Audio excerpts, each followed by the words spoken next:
Salut. Penses-tu que quelqu'un qui essaierait de vendre des Rolls-Royce à des gens multimillionnaires, mais qui serait habillé en coton ouaté, penses-tu qu'il y aurait beaucoup de succès?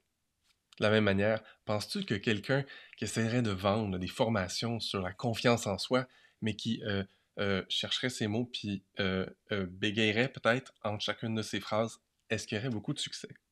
Ben non. Donc, la façon dont tu t'habilles, la façon dont tu parles, tout ça, ça a une influence sur le type de clientèle que tu vas attirer et les résultats que tu vas avoir avec ton entreprise. Mais il y a quelque chose d'encore plus puissant que ça qui est invisible à l'œil nu.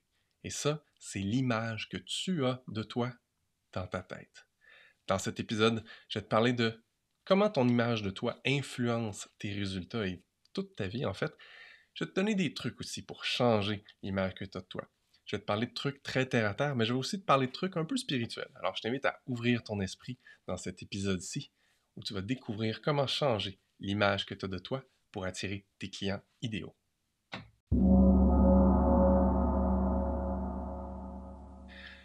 Tu le sais peut-être, tu m'as entendu parler, la vente, vendre à quelqu'un ou donner envie à quelqu'un plutôt d'acheter, ça vient avec trois critères super importants. Il faut que la personne ait confiance en toi, numéro un. Parce que les gens, ils n'achètent pas des objets de ta part, hein. Si t'es coach, thérapeute, ils t'achètent toi, en fait, avant d'acheter quoi que ce soit que tu vas leur offrir. Que ce soit des formations, que ce soit des coachings individuels, peu importe ce que tu vas leur offrir, il faut qu'ils t'achètent toi avant d'acheter tes services. Donc, il faut que les gens aient confiance en toi. Il faut qu'ils aient confiance dans ton produit, ton service. Donc, il faut que tu sois capable de leur expliquer comment ton service, ton produit va les aider à atteindre l'objectif qu'ils cherchent à atteindre. Mais il faut aussi qu'ils aient confiance en eux. Et c'est là souvent qu'on a l'impression qu'on n'a pas de contrôle sur comment je fais pour changer le niveau de confiance de la personne face à elle-même. Il faut qu'elle ait confiance en elle de réussir à atteindre l'objectif avec toi, avec ton produit ou ton service. Comment on fait pour changer ça? Ben, tu vas peut-être être surpris, mais une de ces choses-là qu'on peut faire, qu'on peut changer nous pour influencer ça, les aider à avoir confiance en eux, ces personnes-là, c'est quand nous, on a confiance en nous. Alors, avant qu'on aille plus loin dans l'épisode, je veux t'inviter à prendre conscience de c'est quoi l'image que tu as de toi en tant que coach, thérapeute, entrepreneur. Puis comment on fait pour savoir ça? Comment on fait pour imaginer ça? Peut-être que dans ta tête, tu dis, ben moi, mon image, c'est quelqu'un qui a du succès ici et ça. Je m'en fous en fait de ce que tu imagines ou ce que tu voudrais que ce soit. Moi, ce que je veux t'aider à trouver aujourd'hui, c'est quoi la vraie image que tu as de toi. Parce que c'est ça que tu dégages. C'est pas ce que tu aimerais que ce soit, c'est ce que tu vibres réellement. Puis pour ça, je vais te poser quelques questions super simples. Je t'invite à juste prendre le temps d'habiter ton corps. C'est un épisode un peu spécial. Donc, je t'invite à frotter tes pieds par terre. Juste prendre un instant pour habiter ton corps. Prendre quelques inspirations profondes. Expirer lentement, juste pour te donner le temps d'habiter ce corps-là. Peut-être que tu étais occupé, peut-être que tu faisais autre chose, peut-être que tu es en train de conduire ou faire autre chose. Je t'invite à être présent avec ton corps. Si tu conduis, ferme pas les yeux.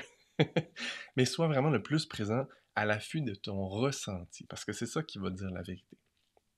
Première question que je veux te demander, c'est est-ce que tu te considères comme expert dans ton domaine? Puis là, observe. Est-ce que ça fait un gros oui retentissant? Est-ce que ton chest s'ouvre comme ça? Puis tu fais, ben oui, je me sens bien là-dedans. Et c'est ressenti? Ou est-ce que ça fait un petit ouf, une petite hésitation à l'intérieur de toi? Ça va te dire si réellement tu te sens comme un expert. Donc, première question. Observe comment tu te sens. Est-ce que tu te sens expert dans ton domaine? Comment tu te sens? Est-ce que tu te sens à l'aise quand tu vas dire le prix de ton offre, de ton accompagnement? Est-ce que c'est fluide et naturel et ça passe bien? Ou est-ce que il y a un petit inconfort, un petit doute, une petite incertitude? Fais juste t'imaginer un instant, là, tu es devant un prospect, un client potentiel, puis là, tu lui annonces c'est quoi le prix de ton offre. Ça passe-tu bien ou ça coince un peu? Observe ça. Puis là, fais juste, celui-là est un peu plus difficile, mais je t'invite à le faire quand même. Si tu le peux, je t'invite à fermer les yeux. Ferme les yeux, puis là, imagine-toi, toi en train de parler à un client potentiel. Vois-toi, observe-toi en train de parler à cette personne-là. Puis là, je t'invite à sortir. Essaye pas de le mentaliser, fais juste le faire. Mets l'intention d'imaginer que tu peux le faire. Sors de ton corps, et va te mettre devant toi. Mets-toi dans le corps de la personne à qui tu parles. Puis là, observe comment tu reçois les mots. Quand toi es en train de parler à la personne, le prospect, en train de lui dire, oui, voici, je peux t'aider à ça, voici combien ça coûte. Observe comment tu reçois cette information-là. Est-ce que tu reçois ça avec une vibration de confiance puis de certitude, ou tu reçois ça avec une petite vibe un peu de doute, un petit peu d'incertitude, de ouf, je suis pas sûr, est-ce que je le crois cette personne-là ou pas? Observe ça. Si tu as eu des petites contractions, si tu as eu des doutes, si tu sentais pas la certitude, c'est que ton image de toi est pas solide quand tu te présentes ou quand tu présentes tes offres. Et ça fait toute l'influence du monde sur tes ventes. Parce que quand on vibre pas la certitude de notre offre au niveau où on veut l'offrir, là, ben, c'est là qu'on va attirer des gens qui sont pas nécessairement les bonnes personnes pour nous. Si tu vibres le doute, si tu vibres euh, le manque, si tu vibres l'incertitude, tu vas attirer des gens qui sont vraiment plus comme ça, qui vont peut-être même chercher un sauveur, en fait. Ce qui ne sera pas nécessairement le type de clientèle que tu cherches à attirer. C'est important pour toi que tu dégages vraiment une confiance quand tu parles de tes offres, de tes services, parce que sinon les gens vont le sentir et ça va repousser la majorité des gens, mais ça va surtout repousser les bonnes personnes pour toi. Comment ça se fait? Bien, un des effets psychologiques intéressants, c'est ce qu'on appelle le biais de confirmation. Toi, en tant qu'humain, puis c'est la même chose pour tous les humains, toi, en tant qu'humain, quand tu crois quelque chose, puis je te parle pas de ce que tu aimerais croire, ce que tu crois réellement, hein, ce que tu sais à l'intérieur de toi, ce que tu vibres, ça influence et ça filtre ce que tu perçois. Donc, si, si tu crois que t'es pas bon, tu vas être à l'affût de toutes les petites fois où tu as fait une erreur, où tu n'as pas donné 100%, où les clients n'ont pas été satisfaits. Ça va être ça que tu vas garder en toi. De la même manière que si tu te mets à compter les voitures jaunes là, dans le trafic, tu vas en trouver plein de voitures jaunes. Pourquoi? Parce que là, soudainement, ton filtre est focus. Je cherche les voitures jaunes. Mais là, c'est inconscient, mais ça se fait quand même. Tu vas toujours chercher des confirmations de ce que tu crois. Malheureusement, c'est un cercle qui se perpétue, ça. Ça fait en sorte que, au début, j'ai des doutes, je suis pas sûr, puis là, je vois des erreurs. Je fais des erreurs. Ah mon Dieu, puis là, la personne n'était pas contente, puis elle m'a dit ça, puis là, ça fait juste s'amplifier, puis ça te détruit, en fait. Ça détruit l'image que tu as de toi. Ça détruit ta confiance en toi. Comment on va changer ça? On va en parler tout à l'heure, mais je veux juste que tu prennes vraiment conscience que l'image que tu as de toi, la vraie image que tu as de toi quand tu prends le temps de t'arrêter à te regarder vraiment, c'est ça que les gens perçoivent. Peu importe combien de maquillage tu mets par-dessus, même si tu mets des beaux suits, même si tu fais plein de trucs physiques 3D pour padder ça, si tu vibres quand même pas le succès, pas l'abondance que tu cherches, tu vas pas l'attirer. Dis-toi, si si tu t'habilles en pyjama mentalement, si l'image que tu as de toi, là, c'est quelqu'un qui est un peu doudoune en pyjama, ben sois pas surpris si tes clients te traitent un peu comme un Netflix le dimanche. C'est ça en fait. Si tu vibres pas la crédibilité, les gens vont pas te prendre au sérieux. Si tu vibres pas la confiance, les gens n'auront pas confiance en toi, en tes services, puis tu seras pas capable de les aider à avoir confiance en eux. Donc, c'est super important pour toi d'avoir cette confiance-là. Maintenant, comment on fait pour changer l'image qu'on a de soi? Là, il y a 1 million de techniques que je pourrais te proposer, mais dans cet épisode, je vais t'en proposer quelques-uns simples. OK? La première chose que je t'inviterai à faire, c'est de l'écrire. Qu'est-ce que tu aimerais être? Qu'est-ce que tu veux être? Qu'est-ce que tu choisis d'être? Puis là, évidemment, on parle beaucoup d'entrepreneuriat ici dans ce podcast-ci, mais ça s'applique à tous les aspects de ta vie. Si tu n'as pas la vie que tu veux, si tu n'as pas la maison que tu veux, tu n'as pas l'emploi ou l'entreprise que tu veux, tu n'as pas les relations que tu cherches, ben c'est parce qu'en quelque part, tu as une image de toi de c'est ça que je mérite. C'est aussi simple que ça. Donc, toi, c'est important que tu choisisses qu'est-ce que tu as envie d'être, qu'est-ce que tu as envie de faire, qu'est-ce que tu as envie de vivre et de le nommer. Hein, loi de l'attraction 101, c'est choisir, identifier qu'est-ce qu'on veut. Parce que trop souvent, c'est flou. J'aimerais ça, mais je me le permets pas. Puis là, on reste pogné dans cette espèce de danse ou même, on va dire, dualité hein, entre ce que j'aimerais mais ce que je me permets pas, ça se fait jamais parce qu'on reste prisonnier de ça. Mais on n'a pas pris le temps de vraiment l'écrire. Puis, je t'invite à l'écrire, mais pas juste dans « je veux cette chose-là ». Hein, dans mes cours de développement personnel, je donnais souvent l'exemple de « dis pas « je veux une Porsche rouge dans mon entrée », puis penser juste à la Porsche rouge que tu veux dans ton entrée. Ça sert à rien. Parce que la Porsche rouge, il faut que tu réalises que ça vient avec plein d'autres choses. Ça vient avec des frais de, de réparation beaucoup plus élevés que ta petite Toyota que tu as probablement en ce moment. Euh, Ça vient avec des frais d'assurance beaucoup plus élevés. Ça vient surtout avec le regard différent des gens dans la rue sur toi. Hein. Si tu conduis une Lada ou tu conduis une Porsche rutilante, les gens ne te regardent pas de la même manière. Es-tu capable d'accepter ce regard-là, de l'accueillir? Donc, c'est important de penser à ta réalité comme un tout. Alors, je t'invite à prendre le temps, pas nécessairement pendant l'épisode, mais après, d'écrire. Ce serait quoi ta vie idéale? Puis là, d'y aller dans tous ces aspects, pas juste le professionnel. Alors, ma vie idéale, c'est je fais tel type de travail pour tel type de client. J'habite tel type de maison ou tel type d'endroit ou de région. Je travaille tant d'heures semaine. C'est le genre de relation que j'attire. Décris tout ça, mais va en détail, puis prends le temps de le ressentir. Observe comment tu te sens. Puis là, le bout important, comme au premier exercice, c'est observe comment tu te sens. Ça se peut qu'au début, il y ait des parties de toi qui fassent « Oh oui, j'ai envie de ça », mais il y a des parties de toi qui fassent comme « I, ou, je suis capable, j'ai-tu le droit, c'est correct, je peux-tu arriver? Oh non, j'y arriverai pas. » Toutes ces parties-là de toi qui te parlent, c'est important de leur donner le droit de s'exprimer au moins une fois. Parce que si tu gardes tout ça en dedans de toi puis tu l'exprimes jamais, ben, tu pourras pas t'en débarrasser. Alors, je t'invite à prendre une autre feuille et écrire toutes ces croyances-là. Toutes ces croyances-là qui sont négatives. Là, je te dirais, la meilleure technique que je connaisse pour libérer ça, c'est de faire des techniques énergétiques qui switchent ça dans son positif pour que ça devienne une belle croyance. Évidemment, dans un épisode, j'ai pas le temps de t'enseigner des techniques énergétiques. Si tu as besoin d'aide pour changer ça rapidement, contacte-moi, je te montrerai des techniques.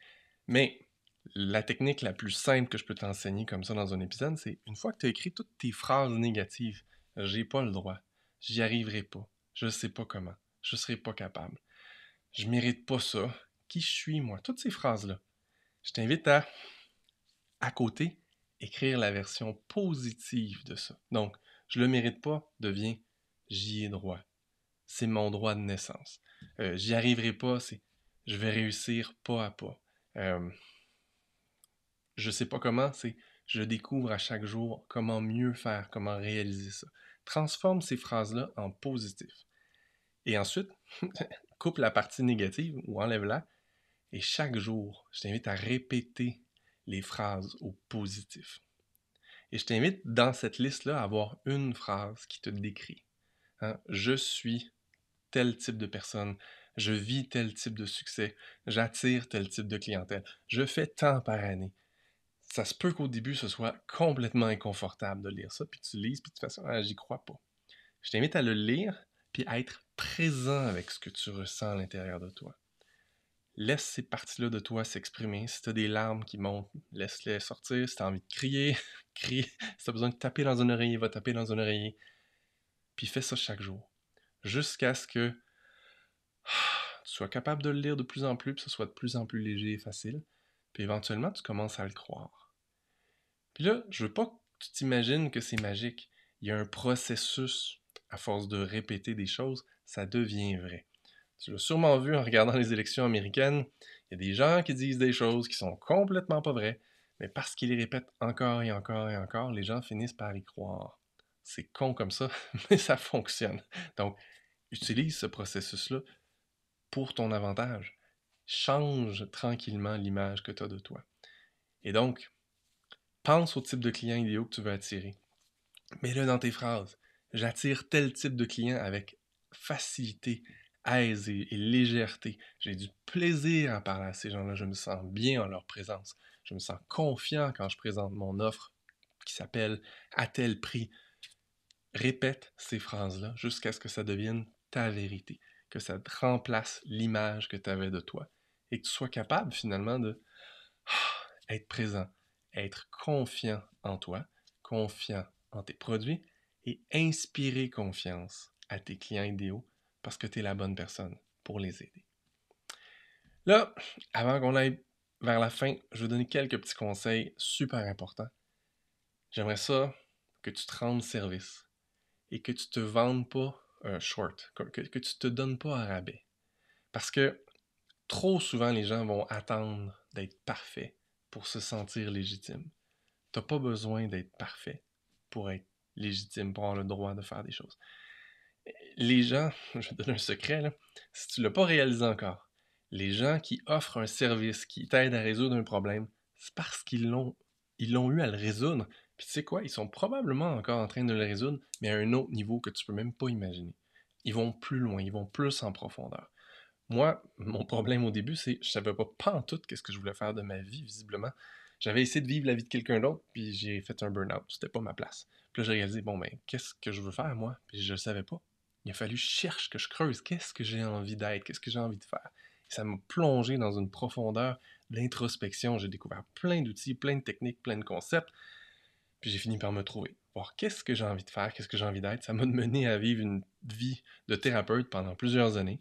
Puis éventuellement à devenir bon en marketing, à aider d'autres coachs, d'autres thérapeutes. Ça m'a amené sur un chemin complètement différent de ce que j'imaginais. Mais j'ai pas attendu d'être un maître certifié de toutes les techniques possibles pour aider des gens. Non, dès que j'apprenais quelque chose, j'allais chercher la certification, le papier, peu importe la formation la plus poussée, puis là je me mettais à pratiquer, je me mettais à aider des gens. Est-ce que j'avais 15 ans d'expérience, 20 ans d'expérience? Pas du tout! Des fois, je finissais le cours, puis lundi, j'avais un client. Mais tu sais quoi? Je faisais de mon mieux. Puis je chargeais pas cher au début.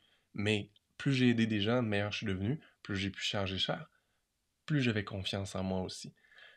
Même chose pour toi. Dis-toi qu'il y a toujours mieux que tu peux faire. Mais les gens qui ont fait un bout de chemin ou qui ont besoin d'aide pour faire un bout de chemin, mais qui sont pas rendus où tu es rendu, toutes ces personnes-là, tu peux les aider. T'es pas obligé d'être rendu au niveau d'un Eckhart Tolle ou d'un Tony Robbins ou de peu importe qui t'admire. Ils sont rendus à un certain niveau, mais ils n'ont pas commencé à ce niveau-là. Ils ont commencé tout petit. Alors toi, peu importe où tu es rendu, dis-toi, il y a des gens que je peux aider jusqu'à moi. Et là, l'avertissement que je veux te donner qui vient avec ça, c'est essaie jamais de vendre quelque chose que tu n'as jamais vécu ou que tu n'as aucune expertise ou que tu ne maîtrises pas. Ça va se sentir, il n'y a aucun niveau de répétition, d'affirmation que tu vas pouvoir faire qui va changer ça. Tu ne l'as pas vécu. Tu n'as pas l'expérience et l'expertise. Donc, essaie pas de vendre un accompagnement pour aider les gens à faire 20 millions par année si tu fais 50 000 par année. Tu sais pas de quoi tu parles. Donc, tu ne pourras pas vibrer ça. Donc, c'est important de pas te dévaloriser, réaliser que ce que tu sais, de ce que tu es, de ce que tu as vécu, ça a de la valeur, que tu as une expérience et une expertise que tu peux partager, et ça n'a pas besoin d'être parfait, mais va pas à l'inverse non plus, en essayant de faire et de vendre des choses que tu n'as jamais vécues. Ça marchera pas non plus. Puis surtout, ne sous-évalue pas la valeur de ce que tu offres. Ce que tu offres, si tu recules dans le temps, si tu offres la même chose aux gens que ce que toi, tu aurais eu besoin, combien ça valait à cette époque-là. Fais pas juste te dire, oh non, les gens n'ont pas d'argent, c'est pas vrai. Dis-toi, combien ça aurait valu pour moi, puis regarde, y a-tu des gens pour ça? C'est sûr qu'il y a des gens qui ont besoin de ton aide à ce niveau-là, qui vont être prêts à payer ce montant-là. Encore là, observe-toi quand tu nommes ce montant-là, mais n'hésite pas à tester comment tu fais pour le monter aussi, ce montant-là. Et mets des affirmations là-dessus, sur un montant plus élevé, le montant que tu sens qui serait juste, mais que peut-être que tu n'assumes pas encore. Verbalise ce montant-là, affirme ce montant-là, jusqu'à ce que, ben, oui, c'est ça mon montant, c'est à ça que je vends mon service, puis c'est tout. Je me sens bien et à l'aise là-dedans. J'assume ça. Et là, soudainement, l'image que tu vas avoir de toi à l'intérieur de toi va matcher l'image que tu as pour les autres et l'image que tu aimerais avoir. Et tout ça, ça va s'aligner. Et tout ça va être vraiment, vraiment plus fluide. Donc, je t'invite à lire ces affirmations-là régulièrement. Je t'invite à commencer ta journée avec ça. Quand tu commences ta journée avec ces affirmations-là, au début, c'est ouf. Puis plus ça va, plus ça te soutient, en fait. Puis éventuellement, tu vas réaliser que peut-être que tu n'en as plus besoin parce que tu l'assumes pleinement, cette image-là, que tu as choisi d'incarner. Je t'invite à te donner le droit de choisir l'image que tu as de toi, de choisir la vie que tu as envie de vivre et de la vivre pleinement. Encore une fois, je t'invite à passer à l'action pour prospérer puis t'accomplir dans la légèreté.